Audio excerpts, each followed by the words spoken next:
Hi, this is Paul, and this is Rough Draft for Good Friday.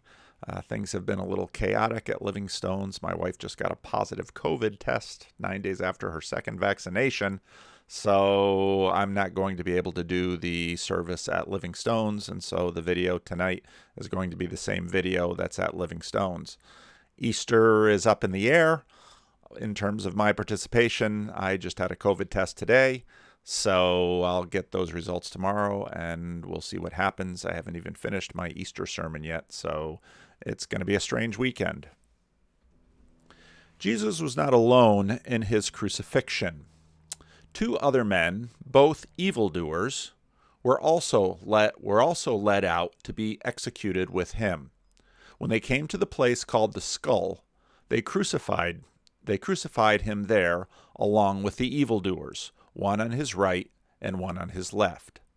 What's interesting about the Gospel of Luke is the Gospel of Luke pays more attention to these evildoers than Matthew and Mark and John do.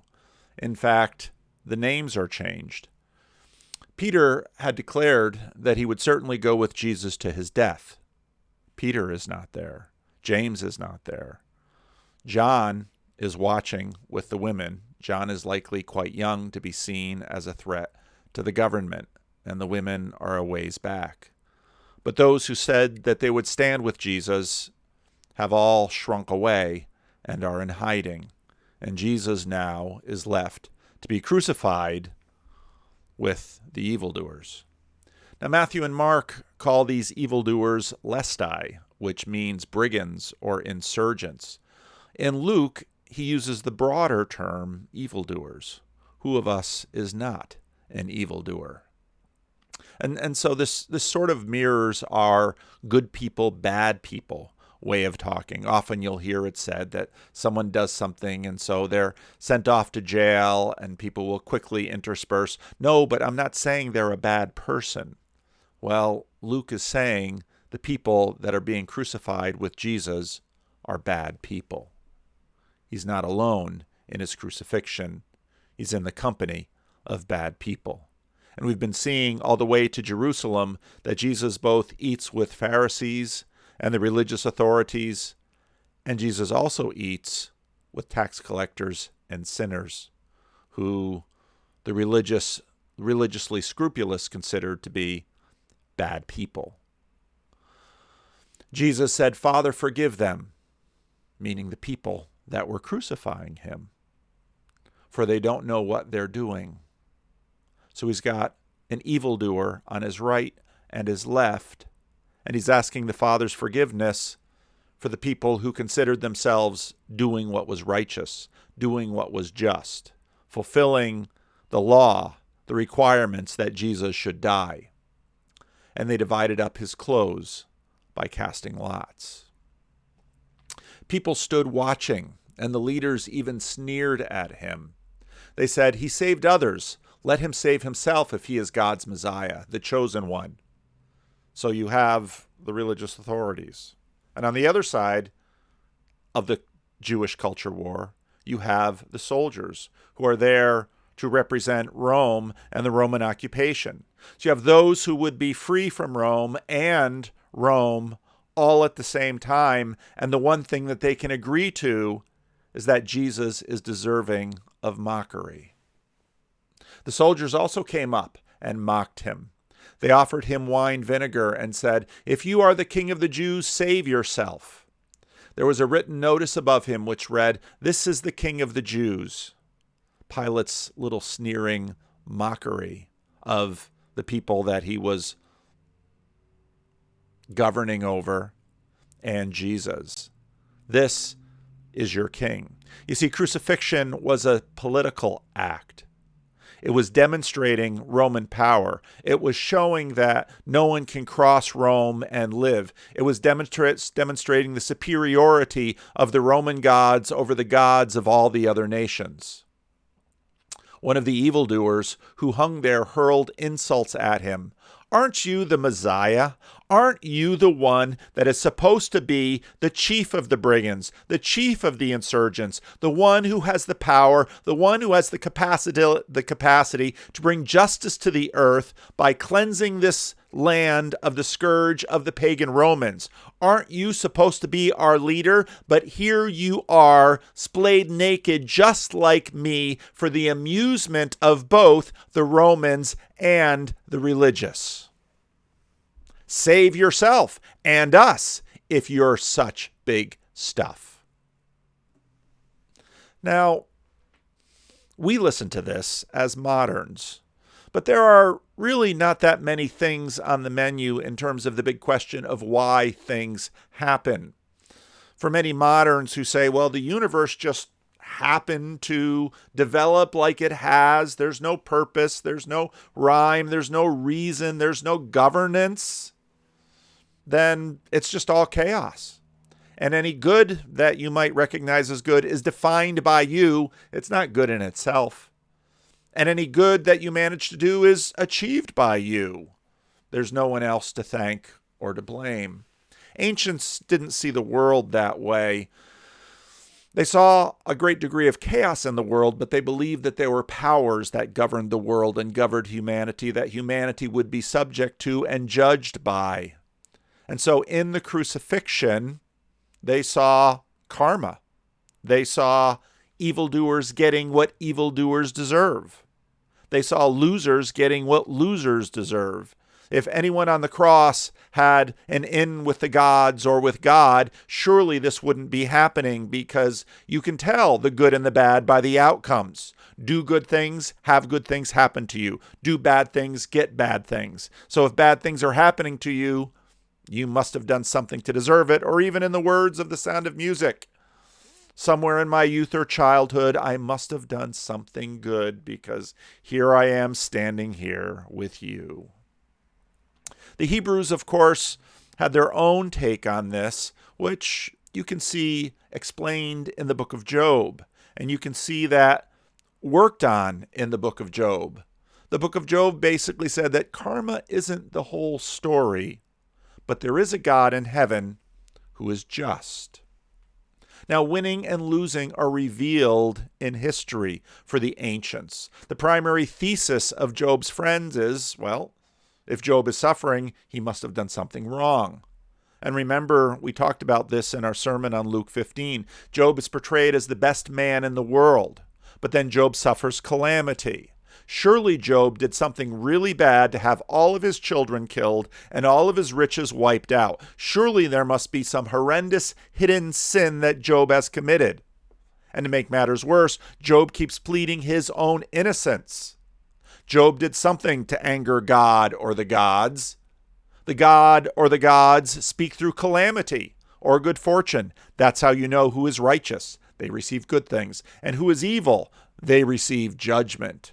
And to be crucified, humiliated, mocked is what everyone believed, how judgment is witnessed. Mocking Jesus, therefore, becomes a righteous act, an act of standing and siding with God or the gods, an act of being on the right side of history. Jesus clearly, by his crucifixion, deserves the maltreatment that he is getting. Jesus is on the wrong side of history. If you don't believe, look up on the hill and watch him mocked, humiliated, scorned, along with evildoers. You're just agreeing with what the gods are showing. And it is enjoyable to be on the right side of justice and to hurl insults and to see the evildoers get what they deserve. Pilate calling Jesus king is a dig at the Jews, and everybody knows it. Jesus' impotence, his impotence there on the cross, is his subject of ridicule. It is Jesus must be evil or he wouldn't be dying in this most humiliating way, and it is now there for everyone to see. That's how it was seen on that day. One of the criminals who hung there hurled insults at him. Aren't you the Messiah? Save yourself and us, big stuff. The other evildoer rebuked the first evildoer. Don't you fear God? Oh, wait a minute. The crucifixion is the judgment of God displayed. The book of Deuteronomy seems to say so. He said, since you are under the same sentence, oh, okay. So just pause here and think this through. So he sort of sees that, well, me, you, and the guy in the middle are all under the judgment of God, because that's what crucifixion means. And yet you now want to mock? Is your mockery somehow an attempt at self-righteousness? That you now have it over Jesus? We are being punished justly, for we are getting what our deeds deserve. They are evildoers. But this man has done nothing wrong. Then he said to Jesus, Jesus, remember me when you come into your kingdom. Now again, the distance between us and these people is dramatic, because just as justice is delivered in this world at this time among these people, well, that's how God deals with things. And you can read about it in the book of Deuteronomy. If you flip over in your Bible to Deuteronomy 28, well, you get blessings for obedience. You will be blessed in the city and blessed in the country. The fruit of your womb will be blessed in the crops of your land. So if you do good things, you'll have prosperity and money and good fortune and health and long life. That's what the covenant says. But verse 15, if you do not obey the Lord your God and carefully follow his commandments, you will be cursed in the city and cursed in the country. Your basket and your kneading trough will be cursed. The fruit of your womb will be cursed, and the crops of the land and the calves of your herds and the flocks of your and the lambs of your flocks. You will be cursed when you come in and cursed when you go out. Sounds very karmic. And the story of Israel, in fact, has been curses. They had brief stints of abundance, but they were always followed by humiliation and subjugation by the far larger, more powerful empires. And this, of course, kept bringing the Hebrew prophets back to ask, what is going on? Did we deserve this? I suppose we did. But will God not rescue us? That's what Messiahs are for. Messiahs are for rescuing. Job, of course, receives curses. But there was more to the story than just the curses, and that's what the book of Job is about. Jesus is now receiving curses. The mockers were like Job's friends. Surely, Jesus, you did something to deserve this. Surely you are not the Messiah. Maybe all those wonders you did through Beelzebub, because God's judgment is coming on you now. And even Jesus' friends in hiding are wondering, were we wrong? But then Jesus says, Father, forgive them. Certainly, unrighteous evildoers don't have standing with God to make requests like this. But then again, at the end of the book of Job, God says to the friends, you're miserable friends. And God and Job make sacrifices for his friends. But in the book of Job, where is the drama being played out? Just like in Deuteronomy 28, well, it's played out in the seculum. What is the seculum? The seculum is the secular world. The whole drama for Job had to be played out in the secular space, within a human lifespan. God tells Satan, don't take his life, because a reward must come here. And in fact, in the end of the book of Job, Job's family is restored, Job's fortune is restored, all of that is restored. Point taken. Goodness and reward come here. But didn't that evildoer just say, Jesus, remember me when you come into your kingdom? Is he holding out hope that an angel will come down and lift Jesus from the cross? That certainly was what everyone would have in mind. If Jesus is going to be vindicated, an angel should come down and, sort of like in the case of Lot in Sodom, strike everyone else blind and carry Jesus away and send Jesus to the top of the temple and say, aha, I have won. Not too long ago, I was watching the Justice League, and at the moment when it seemed like all hope was lost, Superman comes in and beats up the baddie, and the world is saved. That's the script we know. It's rescue in the secular age, rescue in the here and now. Jesus tells the man, today you'll be with me in paradise. Are you going to pop those spikes out of your hand and out of your feet? Are you going to come down from the cross? Are you going to shine like at the Transfiguration? Are your eyes going to glow, and are you going to cut through the Roman soldiers and finally do the thing right at the last minute like a superhero movie? Where is this paradise, Jesus, that you are promising this evildoer? It was now noon, and darkness came over the whole land until 3 p.m, for the sun stopped shining. Oh, this is the apocalypse. Sun is at its height at noon. The whole land was dark in the middle of the day, and the curtain of the temple was torn in two. Now, Jesus had brought plagues on Jerusalem. That's what they were looking for, but the plague seems to be falling on him. The curtain of the temple is torn in two. Well, what is that? Well, the temple and the tabernacle were sort of God containment units. And if you read especially older translations of the Old Testament, they're always worried that God will break out. Because when God breaks out of the tabernacle or breaks out of the temple, people die. The curtain is torn. God is breaking out, but he's not killing the Romans. And he's not killing the wobbly Jews who sympathize with the Romans or aren't sufficiently against the Romans for the cause of justice. He is bringing justice, and it's all coming down on Jesus. The God of Israel has broken out. The sun is not shining. It is darkness. The plagues are here. And Romans aren't dying. And the aristocracy isn't melting away. Jesus must surely be cursed. Or is he? Jesus called out in a loud voice, "Father, into your hands I commit my spirit." When he said this, he breathed his last. But those are strange words, because the God of Israel just broke out of the temple containment unit in judgment at him, and Jesus threw himself into the judgment of God.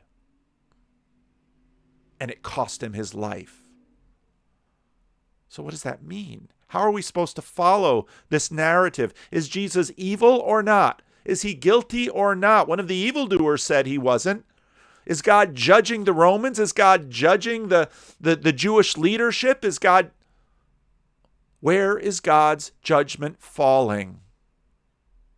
Jesus commits himself into the judge's full just decision, and death comes.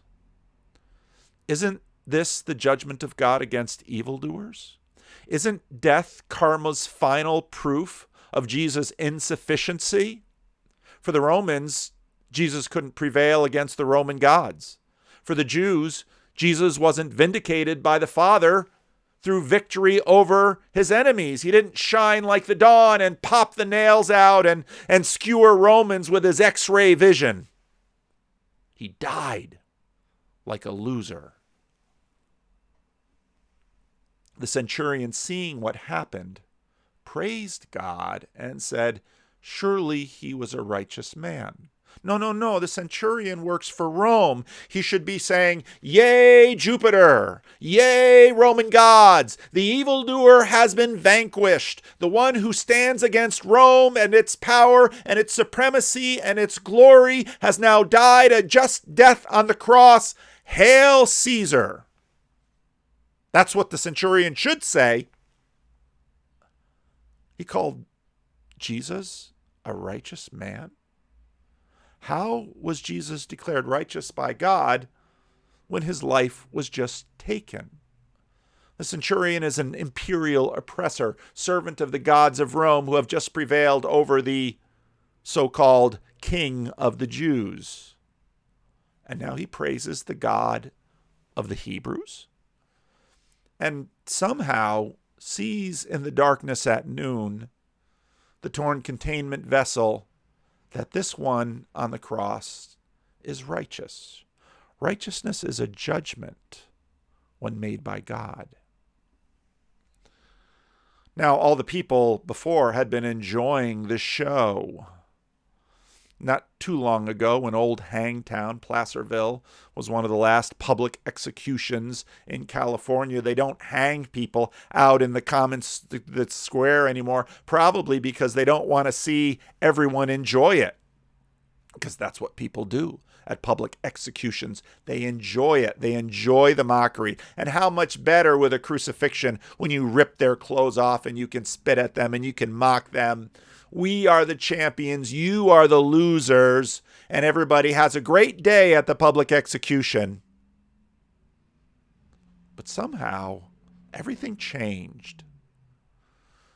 When all the people who had gathered to witness this sight saw what took place, they beat their breasts and went away. Something happened in Jesus' death that they were not expecting. What did they expect? Probably expecting some of the mockery like from one of the evildoers, that when you taunt them, they taunt back, and they use whatever last breath they have to say whatever vindictive words, whatever put down, whatever trolling, whatever they can to at least at some point humiliate their adversary, and they get none of it from Jesus, and they find that deeply disturbing.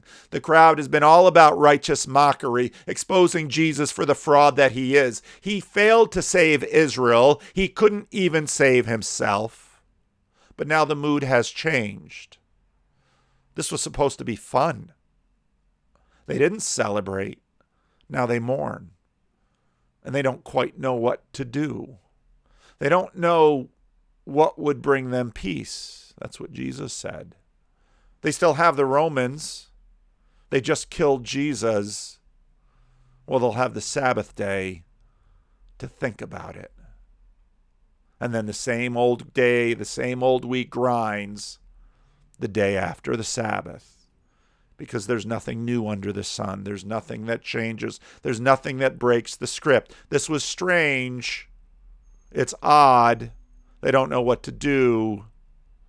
They just wanted to have a good time, cheering those on their side of history and mocking the losers. But Jesus, on a cross, well, this was just too strange. But all those who knew him, including the women who had followed him from Galilee, stood at a distance, watching these things. They didn't know what the whole thing meant. Jesus had told them a few times what would happen, but they just couldn't comprehend it. They couldn't believe it. Jesus' adult male friends were all hiding. They didn't want to get swept up and be crosses 4, 5, and 6. The women could watch because they were inconsequential, as were the youth. They're no physical threat. They too stand at a distance, watching, wandering, pondering. A righteous man has been condemned. God broke out of the temple containment unit in judgment. The sun didn't shine on him. The plagues did come upon Jerusalem. Jesus did bring them. An evildoer and a pagan witnessed it and saw. But those who supposedly knew the story better struggled to see. The daughters of Jerusalem did, in fact, beat their breasts and mourn. And there was no reprieve. There was no angel that came down like at Sodom. There was no moment of deliverance like in the Justice League. Jesus didn't pop out the nails and shine like the sun and blast the evildoers. Nothing. Father, into your hands I commit my spirit. And he dies. And friends come and take the body. Was Jesus not Israel's king? There are so many ironies in this story. Yes, he was. Jesus is reenacting the frustrating story of Israel's curses, always under the subjugation of Rome, God never showing up, always losing. Did he not stand condemned? The sun didn't shine. The curtain of the temple was torn in two. God's judgment falls on him. Did he not die? God's judgment falls on him. That's the definition. He saved those who betrayed him. He asked for forgiveness for those who mocked and crucified. That's not normal. Those who abandoned him, and even some who crucified him, by not saving himself. What sort of a Savior is this? But we haven't finished the story.